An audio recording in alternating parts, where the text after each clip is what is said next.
लेकिन बारात हम ही त्योहार लाएंगे,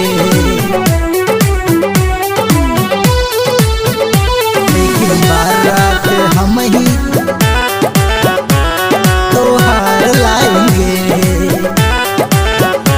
तुझे देखने यूं लाखों हजार आएंगे, तुझे देखने यूं लाखों हजार आएंगे, लेकिन बारात हम ही त्योहार लाएंगे, लेकिन बारात हम ही त्योहार लाएंगे। तेरे मुखरे पे यूं ही हजार मरेंगे, तेरे मुखरे पे यूं ही हजार मरेंगे, लेकिन बारात हम ही त्योहार लाएंगे, लेकिन बारात हम ही त्योहार लाएंगे।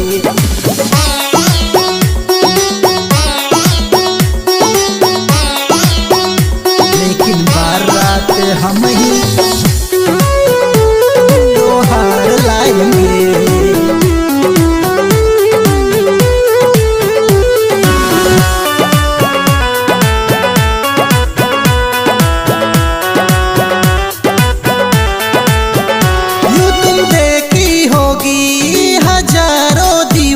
पर देखी ना होगी मेरे जैसे, पर देखी ना होगी मेरे जैसे।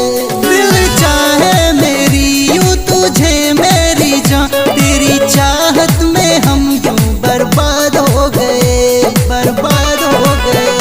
तुझे देखने यूं लाखों हजार आएंगे, तुझे देखने यूं लाखों हजार आएंगे, लेकिन बारात हम ही त्योहार लाएंगे, लेकिन बारात हम ही त्योहार लाएंगे।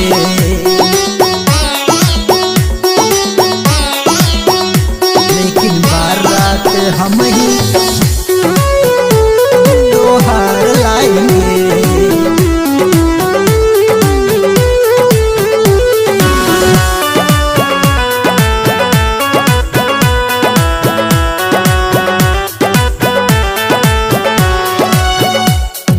चाहेंगे हम यूं दीवानों जैसे, तुझे प्यार करेंगे हीर रांझे जैसे, तुझे प्यार करेंगे हीर रांझे जैसे। तुझे चाहेंगे हम यूं दीवानों जैसे, तुझे प्यार करेंगे हीर रांझे जैसे, रांझे जैसे।